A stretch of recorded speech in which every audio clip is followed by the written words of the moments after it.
من الشيطان الرجيم بسم الله الرحمن الرحيم আমার ভাইরা বাবাজিরা মাঝানেরা কাল কিয়ামতের ময়দানে কঠিন দিনে আল্লাহ রাব্বুল আলামিন আল্লাহ তাবারক তাআলা একটা মানুষের বিচার করে দেখবে যে একটা নেকি কম হয়ে গেছে, একটা নেকি কম হয়ে গেছে। আল্লাহ রাব্বুল আলামিন ওই মানুষটাকে বলবে তোমার জাহান্নামের ফায়সালা হয়ে গেছে, তুমি জাহান্নামে চলে যাও। মানুষটা কি করবে? জাহান্নামের দিকে যাবে, আবার আল্লাহর দিকে ফিরে ফিরে দেখবে, বারবার দেখবে আল্লাহর দিকে যে আল্লাহ গো আমার একটা নেকি কমের জন্য জাহান্নামে যেতে হচ্ছে।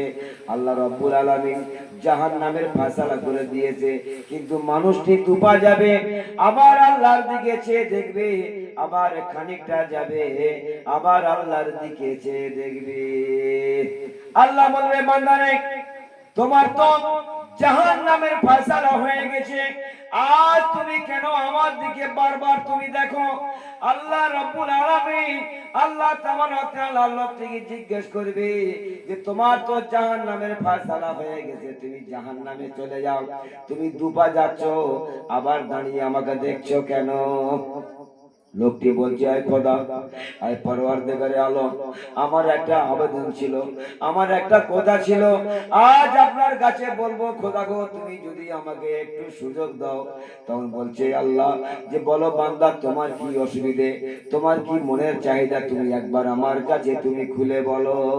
বলছে আয় খোদা, আয় পরওয়ারদিগারে আলম, আয় আল্লাহ রাব্বুল আলামিন, এই হাসরের ময়দানে আমার অনেকগুলো আত্মীয় আছে খোদা গো, আমি তাদের কাছে গিয়ে আমি একটা নেকি নিয়ে আসবো, আয় খোদা তুমি আমাকে জান্নাতে পৌঁছে দেবে। তোমার আত্মীয় হাসরের ময়দানে আছে, তোমার নেকি দেবে। বলছি আল্লাহ তুমি একটু সুযোগ আমাকে দাও, একটু সুযোগ দাও খোদা, আমি আমার হাসরের ময়দানে গিয়ে আমার প্রচুর বন্ধু বান্ধব আছে, আমার অনেক আত্মীয় স্বজন আছে, আমার মা আছে, আমার বাপ আছে, আমার বিবি আছে, সকলের কাছে গিয়ে আমি একটা নেকি নিয়ে আসবো। খোদা তুমি আমাকে একটু সুযোগ দাও, একটু আমাকে চান্স দাও আয় খোদা, আমি একবার সুযোগ নিয়ে দেখবো। আল্লাহ বলে বান্দারে তোমাকে সুযোগ দেয়া হলো, তুমি চলে যাও হাসরের ময়দানে। সেই লোকটি কি করবে? তাড়াতাড়ি করে হাসরের ময়দানে চলতে শুরু করবে, চতুর্দিকে খুঁজে খুঁজে দেখবে কোথায় আমার আত্মীয় স্বজন আছে। ঘেমে ঘুমার্ত হয়ে যাবে, এত কষ্ট হবে, চতুর্দিকে খুঁজতে থাকবে কোথায় আত্মীয়। হাসরের ময়দানে প্রচুর লোক থাকবে, কোথায় পাবে, কি করবে, কোথায় যাবে, কোনো রাস্তা পাচ্ছেন না। এমন সময় ঘুরতে ঘুরতে ঘুরতে ঘুরতে দেখতে পেলেন, নিজের মাকে দেখতে পেলেন। মাকে দেখে এত খুশি হয়ে গেলেন, এত আনন্দ হয়ে গেলেন, মায়ের কাছে গিয়ে বলছে আমার আম্মা জান, ও আমার কলিজার টুকরা আম্মা জান, তুমি একটু দাঁড়াও, তুমি একটু দাঁড়িয়ে যাও। মা বলতে বলো কি তোমার দরকার? এটা হলো কিয়ামতের ময়দান, এখানে কোনো কারো সম্পর্ক চলবে না, কি হয়েছে তুমি আমাকে বলো, আমাকে বেশি তুমি দেরি করাবে না। লোকটি বলছে আয় আমার আম্মা জান, আয় আমার আম্মা জান, দুনিয়ার বুকে তুমি আমার পেটে ধরেছিলে 10 মাস 10 দিন, তোমার বুকের দুধ খেয়েছি, খেয়ে মানুষ হয়েছি, আমাকে বড় করেছিলে মা গো। ও আমার মা জননী, যখন তুমি বুড়ো হয়ে গেছো, তোমার জন্য আমি তোমার জন্য কি করেছি শুনে নাও।